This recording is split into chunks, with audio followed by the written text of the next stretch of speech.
Optibotimus coming at you with another video review. And today we're going to be taking a look at the new Batman Arkham City Series 1 figure of Batman in his infected form. As you can see, a little bit different of a packaging between this one and the Arkham Asylum figure. You can see in the background that actually it kind of looks like the Arkham City. You got a big tower there. You can't actually see it. You got a big tower right there.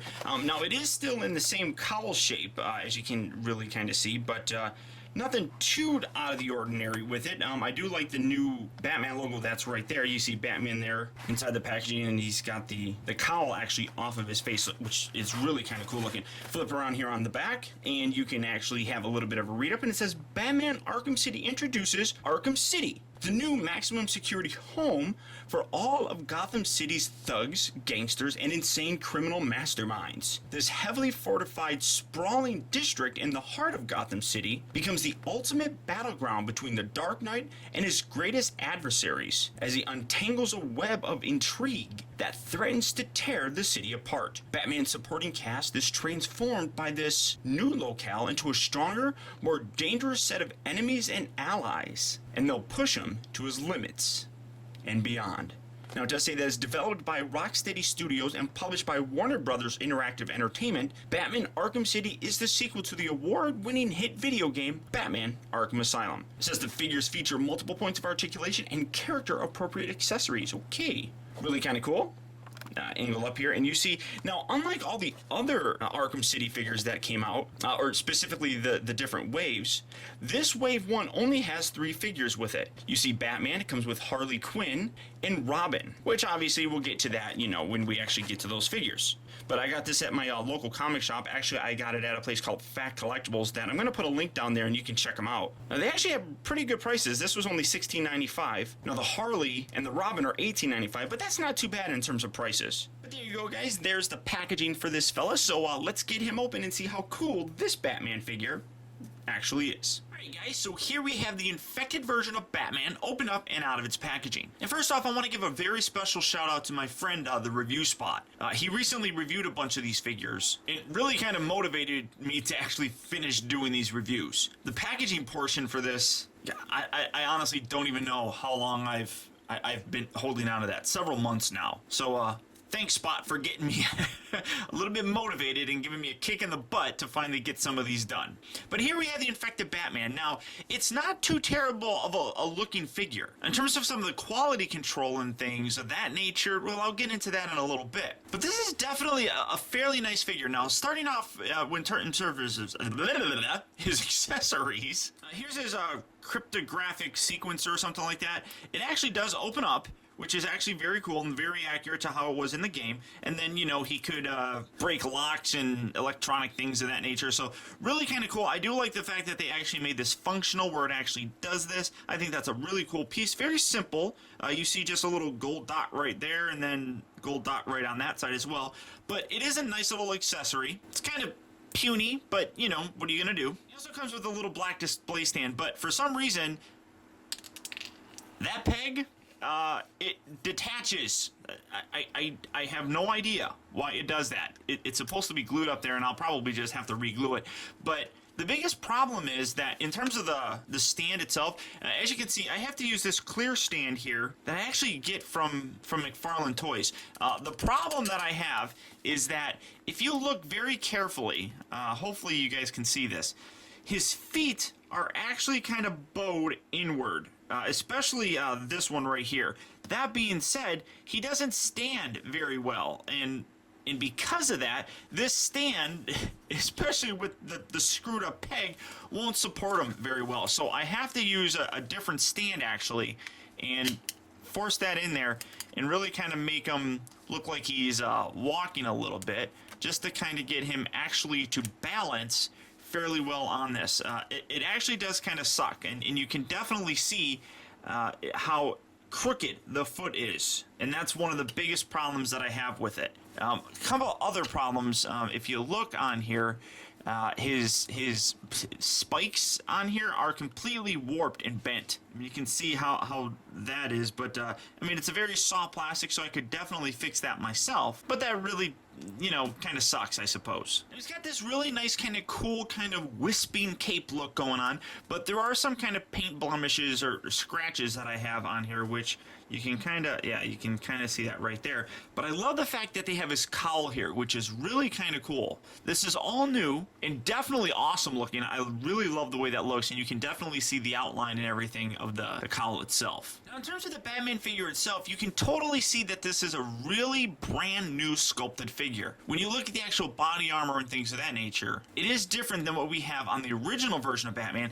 and of course the subsequent armored version of him as well. You know, it does look like some bits are reused, such as the thighs, maybe the upper arm, and the whole chest area. I believe here is the exact same on this. It does really kind of look the same. Obviously, the armored Batman, much different looking figure, but you can see the similarities here. Now he's got a different belt, although still similar looking. It is a completely different mold, and it's different painted as well.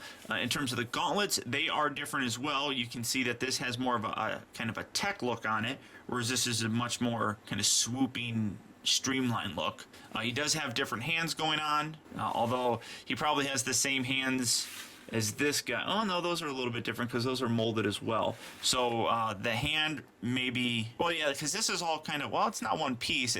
This part here looks like it's just glued on there, so that's not too bad, I guess. But obviously you can see that the cape is completely different. So definitely some of the quality control issues that I have are already starting to become evident with this figure. And that's something that I'll touch on with other reviews from this same series. It's definitely something that, you know, as an adult collectible like DC Direct, I wouldn't expect some of those, especially when it's a big company such as DC Direct. It's not like these are Matty collector figures, and these are a whole lot more mass produced. So I guess, you know, some kind of quality control issues may slip in there because there's more figures, but I don't know. At the price we're paying for these things range from like $19 to $25. It's an adult collectible, so I mean, honestly, I'm not even going to make the excuse that there's more figures, so they should be allowed to have a little bit more leeway. I really don't think that they should. One of the biggest problems that I have with a lot of these new Arkham City figures is some of the detail is just really kind of lacking, especially in the face area. Now zooming in, you can definitely see that he's got the whole infected look going on, and if you haven't played the game, I'm not going to elaborate on it. Just say that he's infected, and you can definitely see, I mean, that's Bruce Wayne, which is really kind of cool. I don't know how well this is coming across on camera, but you can totally see that there's a different skin tone between, say, the neck and the actual face itself. And that really does kind of bug me. I mean, I don't particularly like how that looks at all. And then it's kind of in hand. Again, I don't know how well it's coming across on camera, but it kind of is like a glossy paint on his face. Now, for this particular figure, it doesn't bother me that much because he's infected. And as an infected person, you know, I mean, I could kind of say that is, let's just say it's sweat. It's perspiration. But honestly, when I compare these to the original Arkham Asylum figures, some of the paint detail just is really lacking, if you ask me. I mean, it's definitely cool looking how they got the veins and everything going on. Just the overall paint for his face, I'm not a big fan of it. Now, in terms of the guy's articulation, it's standard pretty much on all these Batman figures. You got the head on a ball joint, which you can get a really nice. I actually think it's on a ball joint and a peg, like two separate ball joints inside there. So you get a nice range of motion, and then you can kind of see it shifts side to side like that. So I'm wondering if there's actually two ball joints in there. The arms can rotate out. They rotate all the way around. They're on pin and socket joints right up in here. The cape is a soft rubber, so you can get it, although there's some greasiness up there, which, all right, I guess that's kind of okay.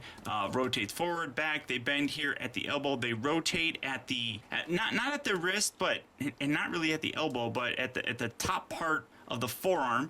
Rotates, oh wait, no, it doesn't rotate at the waist. I thought it did for some reason. Rotates forward and a little bit back, not very much here. At the hip, bends at the knee. The knees actually, they feel like they're on ratchet joints. It's like, as I'm moving them, click, click, click, click, but it's very minor.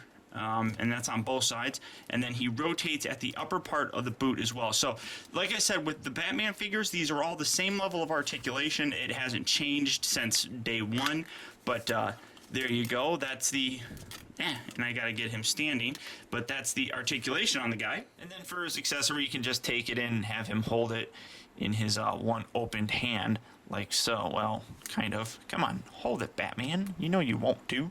You know you won't do. All right. Kind of sort of like that. Well, he doesn't want to hold it, so it doesn't hold very well. Now, I mean, honestly, like I said, I really do like these figures, but you can see the way that the peg is. I mean, it really kind of makes them lean backwards. It really does really kind of bug me that with that.